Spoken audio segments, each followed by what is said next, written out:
Lulu mall విజయవాడలో పెడితే వామపక్షాలకు వచ్చినటువంటి నష్టం ఏంటి? అసలు వామపక్షాలు ఇక్కడికి ఏ సంస్థలు రావాలన్నా వామపక్షాలు ఎందుకు అడ్డు చెబుతున్నాయి? అసలు వామపక్షాలకి లూలు మాల్కి మధ్య ఉన్నటువంటి వివాదం ఏంటి?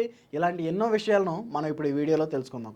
హాయ్, హలో, నమస్తే, welcome to Andhra Chronicles, the new age Telugu news channel.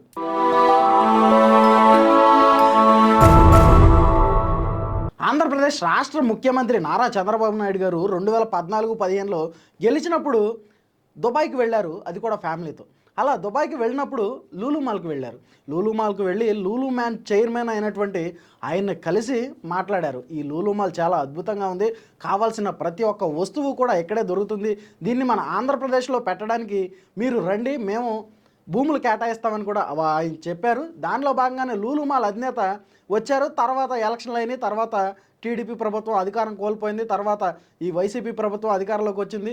Lulu mall ఇక్కడ పెట్టుబడులు ససేమేరా పెట్టమంటే పెట్టమని వెనక్కి వెళ్ళిపోయి, తర్వాత మళ్ళీ ఇప్పుడు 2024లో కూటమి ప్రభుత్వం అధికారంలోకి వచ్చిన తర్వాత మళ్ళీ లూలు మాల్ చైర్మన్ గారితో నారా చంద్రబాబు నాయుడు గారు కాంటాక్ట్ అయ్యి లూలు మాల్ మీరు పెట్టండి, మేము భూములు ఇస్తాం అని చెప్పడంతో వైజాగ్లో ఇప్పటికే లూలు మాల్కి భూములు కేటాయించారు కూటమి ప్రభుత్వం. దానిలో భాగంగానే ఇప్పుడు విజయవాడలో కూడా లూలు మాల్ పెట్టాలి అనేటువంటిది ప్రతిపాదన.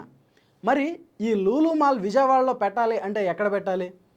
ఖచ్చితంగా లూలు మాల్ విజయవాడ నడిబొడ్డులోనే ఉండాలి అనేటువంటిది లూలు మాల్ చైర్మన్ యొక్క ప్రతిపాదన. మరి దీని మీద స్పందించినటువంటి నారా చంద్రబాబు నాయుడు గారు ఏ విధంగా ఎక్కడ అంటే విజయవాడ అంటే తెలిసిందే కదా, చిన్న చిన్న రోడ్లు, ఆల్మోస్ట్ ట్రాఫిక్ ఎక్కువ, అందులోనూ డెవలప్ అవుతున్నటువంటి రాష్ట్రం, డెవలప్ అవుతున్నటువంటి సిటీలో అంత పెద్ద మాల్ పెట్టడానికి ప్లేస్ ఎక్కడ ఉంది అని ఆలోచిస్తున్నటువంటి తరుణంలో ఇప్పటికే సుమారు 13 ఎకరాలు ఉన్నటువంటి పాత ఓల్డ్ బస్ స్టాండ్, అంటే మనం ఏ విధంగా చెప్పుకుంటే బందర్ రోడ్డు ఏలూరు రోడ్ని డివైడ్ చేసే వై జంక్షన్ ఏదైతే ఉందో దాని పక్కన లెఫ్ట్ సైడ్ ఉంటుంది, మీరు చూసే ఉండొచ్చు. విజయవాడ వాళ్ళకైతే ఈజీగా తెలుస్తుంది. విజయవాడ వాళ్ళు ఎవరైనా ఉంటే మీకు పాత బస్ స్టాండ్ తెలిస్తే కనుక ఖచ్చితంగా కామెంట్ రూపంలో తెలియజేయండి. అలాగే ఈ 13 ఎకరాల్లో సుమారు 5 ఎకరాలు ఈ లూలు మాల్కి కేటాయిస్తాం అని నారా చంద్రబాబు నాయుడు గారు చెప్పినట్లు తెలుస్తుంది. దీనిలో భాగంగానే లూలు మాల్ ఎక్కడ అంటే వైజాగ్లోను మన విజయవాడలోను కలిపి సుమారు 1200 కోట్ల రూపాయలు పెట్టుబడులు పెట్టనున్నట్టు సమాచారం. దీనిలో భాగంగానే సుమారు 1500 ఆంధ్ర యువతకి ఉద్యోగాలు వస్తాయని కూడా సమాచారం. మరి దీని మీద ఆనందం పొందాల్సింది పోయి బురద జల్లే ప్రయత్నం చేస్తున్నారు వామపక్షాలు. ఎందుకు చేస్తున్నారు? వీళ్ళకి వచ్చిన నష్టం ఏంటి? గతంలో కూడా పీవీపీ మాల్ పెడుతుంటే గొడవ చేసి ట్రాఫిక్ అవుతుంది, ప్రజలు ఇబ్బంది పడతారు, యువత ఇబ్బంది పడతారు అని నానా రభస చేసినటువంటి ఈ వామపక్షాలు ఇప్పుడు అదే పీవీపీ అభివృద్ధి చెంది ఎంతోమంది యువతకు అడ్డాగా మారింది. దానిలో భాగంగానే సిటీలో ది ఫేమస్ స్పాట్ ఏదన్నా ఉందంటే వాటిలో టాప్ 10 లిస్ట్ వేస్తే దానిలో పీవీపీ కూడా ఉంటుందని మనం చెప్పుకోవచ్చు.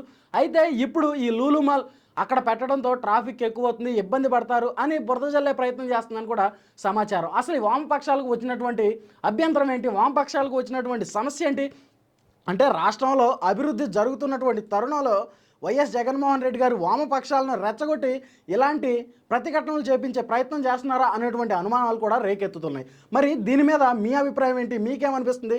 అంటే మన విజయవాడలో లూలు మాల్ లాంటి గొప్ప సంస్థ రావడంతో ఎన్నో వందల మందికి, ఎన్నో వేల మందికి ఉద్యోగ అవకాశాలు వచ్చే అవకాశాలు ఉన్నాయని కూడా కూటమి ప్రభుత్వం తెలియజేస్తున్నటువంటి తరుణంలో ఈ వివాదం తలెత్తడంపై మీరేమనుకుంటున్నారు?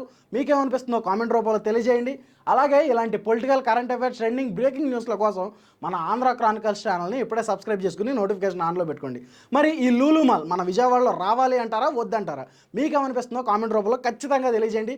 విజయవాడ వాళ్ళు ఎవరైతే ఉన్నారో ఈ ప్లేస్ ఏది, ఈ లూలు మాల్కి కేటాయించినటువంటి పాత బస్ స్టాండ్ ప్లేసు కాలక్రమేణా ఇప్పుడు డిపోగా మారినటువంటి ప్లేస్ ఏదైతే ఉందో అది మీకు తెలిస్తే కామెంట్ రూపంలో తప్పకుండా తెలియజేయండి. Thanks for watching. This is Rajesh signing off. Andhra Chronicles, the new age Telugu news channel. Thank you.